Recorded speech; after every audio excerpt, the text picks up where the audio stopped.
En 2009, le service d'ophtalmologie de l'hôpital de la Timone à Marseille a réalisé la première greffe française de cornée artificielle.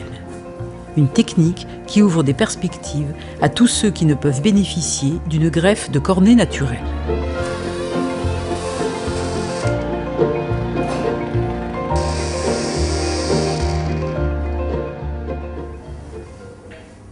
La cornée est la partie transparente de l'œil qui concentre les rayons lumineux sur la rétine. C'est un organe complexe composé de nombreuses couches cellulaires. Respirez bien tranquillement, vous soufflez. En cas de cécité cornéenne, on greffait jusqu'à présent une cornée prélevée sur des donneurs décédés. Une opération techniquement bien au point, mais qui présente chez certains patients des risques importants de rejet. Les prothèses cornéennes ou les kératoprothèses sont indiquées quand la greffe de tissu humain présente un pronostic extrêmement mauvais, avec un rejet pratiquement inéluctable à court terme. Donc, ce sont donc les patients qui ont été multigreffés avec une greffe humaine, entre 3 et 4 greffes de cornée, ou les patients qui présentent d'emblée un mauvais pronostic. C'est notamment ce qu'on appelle les néovaisseaux, la néovascularisation cornéenne, c'est-à-dire que des vaisseaux anormaux ont envahi la cornée, et ces vaisseaux anormaux apportent directement des cellules responsables du rejet au contact du greffon. La cornée peut se détériorer pour différentes raisons. Malformations d'origine génétique, attaques virales ou bactériennes qui conduisent à l'opacification et à l'obscurcissement de la vision.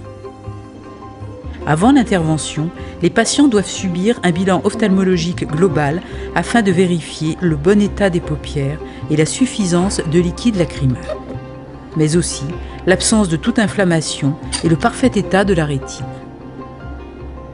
Donc les examens nécessaires au préalable avant une implantation de greffe de cornée comportent un examen ophtalmologique classique qui va permettre d'évaluer l'anatomie de l'œil.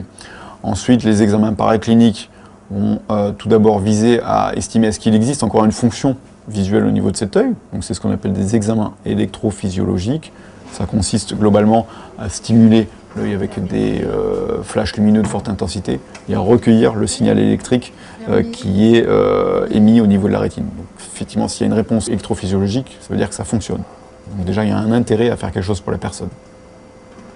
Et ensuite, nous pratiquons une échographie oculaire pour voir l'aspect de la partie postérieure de l'œil, la rétine, pour vérifier qu'il n'y ait pas de décollement de rétine, et ce qu'on appelle un OCT, c'est-à-dire une tomographie à cohérence optique, qui va viser à mesurer l'épaisseur de la cornée du patient, parce qu'il faut quand même qu'il y ait une certaine épaisseur minimale pour pouvoir intégrer la prothèse dans la cornée du patient. Donc là, on voit typiquement un patient qui a une cornée très remaniée. Il a perdu la transparence de sa cornée. On voit qu'il y a des néovaisseaux qui ont proliféré à la surface et que cette cornée, elle est très opacifiée. Donc là, grâce à l'examen, on permet de voir que la cornée est très épaissie. Elle mesure 1150 microns, alors qu'une cornée normale, c'est plutôt 550 microns.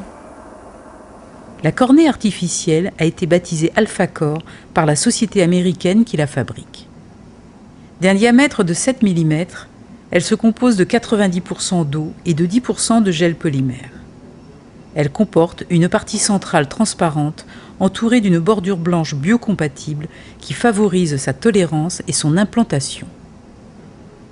L'intervention sous anesthésie générale se déroule en 2 étapes.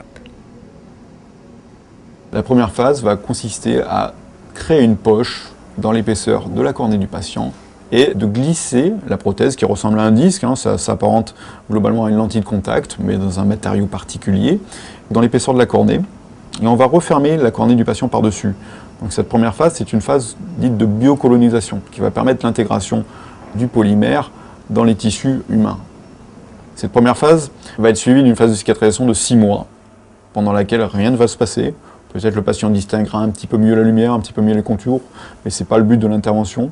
C'est véritablement 6 mois après la première intervention où nous allons réaliser un deuxième geste chirurgical plus simple qui va consister à réaliser une trépanation à la surface de la prothèse pour vraiment libérer la vision du patient. Selon l'Organisation mondiale de la santé, 10 millions de personnes dans le monde souffrent de cécité d'origine cornéenne. C'est pourquoi la recherche sur la greffe de cornée artificielle a été menée bon train. Aux États-Unis, l'implantation se pratique depuis 5 ans. D'après les statistiques, 4 à 28 mois après l'intervention, 60% des patients ont retrouvé une acuité visuelle leur permettant de distinguer les formes et de retrouver une autonomie.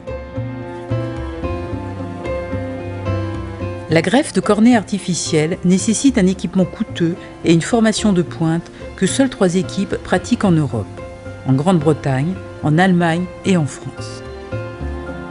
À Marseille, 10 patients seront opérés au cours de l'année 2010. Bonjour.